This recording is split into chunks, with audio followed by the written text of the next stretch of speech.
Hello world, I'm Chris Perillo. This is my iPad mini, and this is my iPad mini review. And don't forget, one of my Instagram followers is going to be getting this iPad mini on Thanksgiving Day, no matter where you happen to live on the planet. All you have to do is follow me on Instagram, @Chris Perillo. I've been using this iPad almost exclusively as, well, my iPad of choice, because I wanted to see what it was like. Having used an iPad from the first generation all the way to the fourth generation, I was really interested in knowing how I would feel about a smaller screen that is still rather large.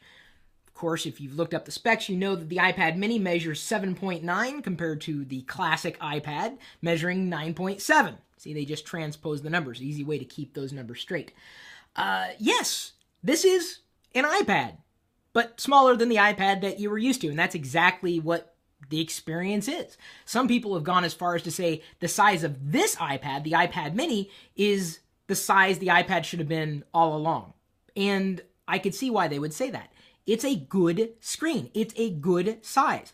One thing that I happen to like is that all of my iPad apps worked perfectly on this smaller screen, and I didn't have any issues with that. And of course, you know what? 275,000 iPad optimized apps in the App Store, and a lot of them are very good, and I have so many apps. Many, and these are all folders, of them I'd already highlighted in my iPad tour that I did last year, so I don't want to dive into that at this point in time. The system was responsive as I was used to with the iPad 2. Certainly not as fast as the iPad 4th generation, but no slouch either. When I would load a web page, it didn't seem to lag any. I was able to get around iOS like I've gotten around iOS before on an iPad, on a smaller screen. Another thing that kind of surprised me, and I appreciated this, though the iPad mini has a lower DPI, or dots per inch, than its Retina cousins, it's not that bad. I mean, yes, if you put your face right on top of the screen, you can see the images aren't as sharp and the text isn't as crisp, but it's not so bad when you're holding it an arm's length away, or like this. This is not even a full arm's length away. I would be shocked if you would be able to tell the difference between the iPad mini DPI or a Retina display DPI. And that's not to say that it couldn't be better, because certainly it could be better, but it's not bad, and I'm not the only person to say that. If you have a chance to see something like this in person, an iPad mini, then you can judge for yourself. The average person probably isn't going to see much of a difference, or if they do, they're not going to think about it much. It was most pronounced when I saw text that hadn't necessarily been optimized for this screen. So another thing that I liked was that it's very lightweight, like extremely lightweight, like it's almost not even there.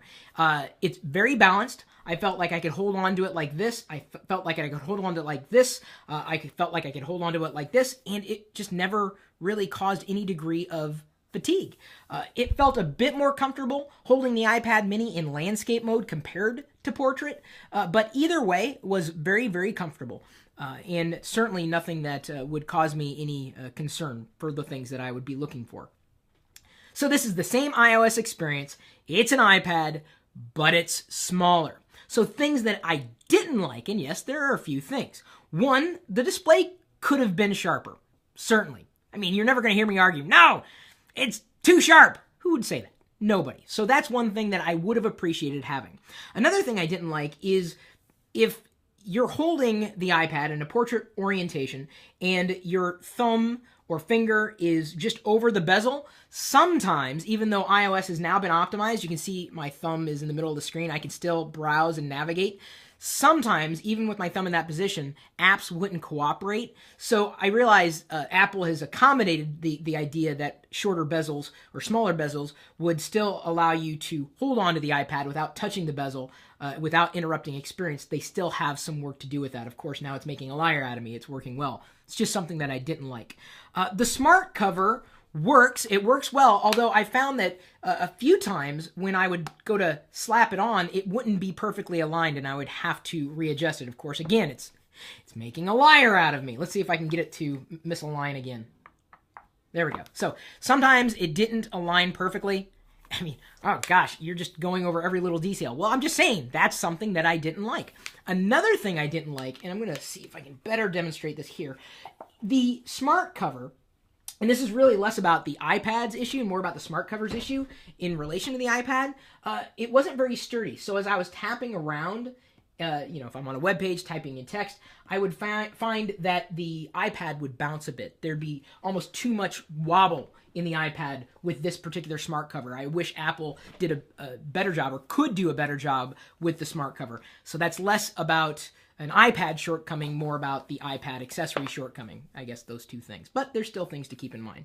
So there's been a question of, why wasn't this Retina? Why isn't it more powerful? And I think those reasons are pretty clear. 1, price. 2, battery. And 3, supplies. So to keep the iPad mini running at 10 hours plus battery life, the screen can't be pushing too many pixels, because then the battery wouldn't be able to handle or wouldn't be able to last as long. And then, of course, price too, because a higher DPI display is likely to cost more. And then, of course, supplies. Apple's already having issues keeping up with demand across their product lines. So I do believe that this is one of the reasons why the iPad mini shipped in the state that it did, with the screen resolution, screen size, battery, etc. So in the future, I would certainly expect to see a Retina display iPad mini. That being said, if you're interested in the iPad mini and Retina isn't that important to you, or you can't see the difference between the two, because many people can't, don't let that hold you back from getting an iPad mini today, if it's in your budget. That being said, when the next iPad mini is released, it's my belief that they'll still continue to sell the first generation iPad minis at a lower price, much like they have the iPad 2, as Apple continues to sell that at a lower rate than the, what would you call it, the leading iPad 4th generation.